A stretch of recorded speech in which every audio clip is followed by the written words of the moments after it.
Hello, friends. I am Chevee. Welcome to my shed. How are you today? How's life in your world? How's things where you are? I realized today that it's been a while since we've talked about my book, or the book that I want to write, and I haven't started actually writing yet. And that's because I haven't put a whole lot of work into it recently. Things started picking up in the real world life stuff, well, that was a bad idea. Situations and things got in the way, but it's never been completely dead, and it's not going to ever die until I put it on paper, and then it sucks, and then I throw it away.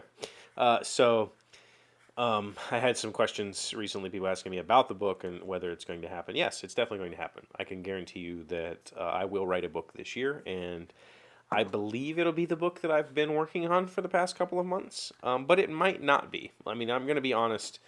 When I set out to write this book, the book serves as the book idea came about as I was basically pre-planning for a bigger story, another story, a story that I've wanted to tell since I was a kid. And while doing the pre-planning, I got to this state of the world that I'm in, that I was like, oh, this could be fun to write about. This could be a fun story. It's kind of an apocalyptic setting, but not super Orwellian or anything like that, but more like just people struggling to survive. But it's been 100 years, so life has kind of moved on a little bit. But there's, so we're still scavenging and stuff because resources are extremely limited. There's, widespread famine, all that sort of stuff. And I thought, okay, I want to tell the story of that, because there's a specific event at the end of that section of the world that sets in motion everything that happens later. And so I thought, oh, I'll tell this story.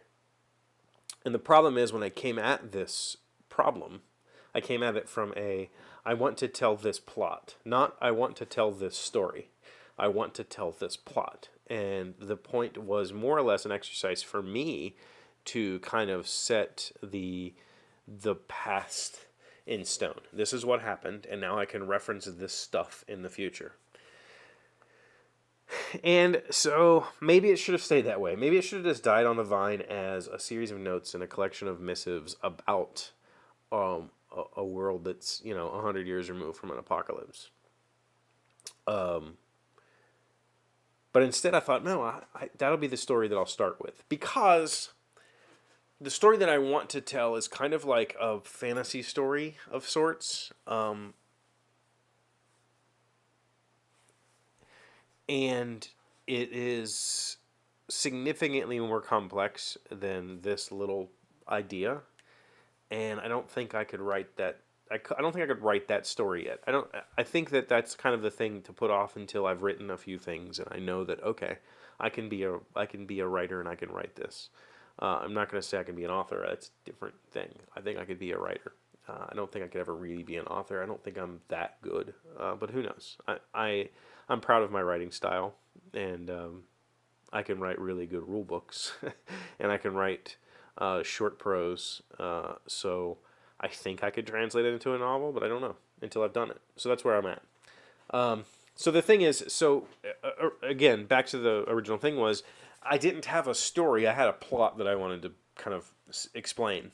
That's all I really wanted to do, was explain a plot. And in that, I had to find a story. And for a story to exist, there needs to be a character that goes through something that changes that character. That's what a story is. A story is not, the end of the world or a giant wave or whatever. That's just a plot piece. And I definitely want to stray away from telling plot pieces. There are some that I've watched or read that I liked that are just extremely plot heavy. But really, I need a character. So I started searching for the character in this story, and that's the problem, is I don't know I know now who he is. I know who he is, and I know who his friends are, and I know his motivation, I know their motivation. I have characters that are real and believable in my head, and I can plop them in and push them through this story. The problem is I don't have the rest, because all I'm really trying to do is use this character to show you what happens to the world. I don't know where to put all the other stuff in the middle, and there's really, it's just kind of like, eh.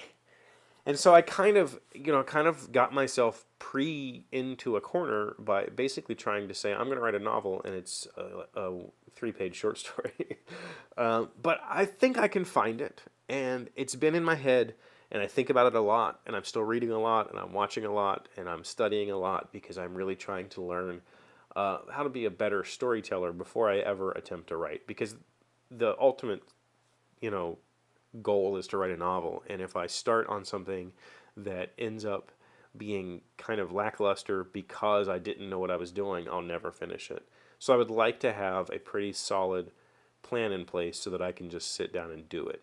And if I do that, I think I can succeed in putting 50,000 words on a page. I'm not going to try and say that I'm going to write an epic or anything like that. I'm targeting the NaNoWriMo 50,000 word target, maybe 60,000 if I get lucky. I don't know, but if I could put enough words on a page to say I wrote a novel, I think I could go with it. So, it's churning. It's in motion. It'll happen. I'm just discovering that I'm not as good a storyteller as I thought I was, and that I still have a whole lot to learn, and I'm kind of starting hard, right? I'm starting by writing a story that I wasn't prepared to write, and I think that's probably a good exercise for me. I think that challenging myself right at the beginning is much better than me sitting down and saying, oh, I want to write the story about this boy who, goes through this thing, and these are the people that he meets, and these are the situations that he finds out, and then ends up at this, big showdown or whatever. Instead, it's more along the lines of, I have a character, and I know where he starts, and I know where he ends. I just have no clue what happens in the middle, and that's the important stuff for a story. That's the part where we become attached to the character. And I have to put all that in place. So I'm going to keep working on it. Promise. It's going to happen.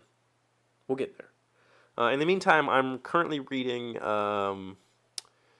Red Rising. It's a story about Mars and humanity's escaping the Earth, and people discovering that they're not as destitute as they think they are.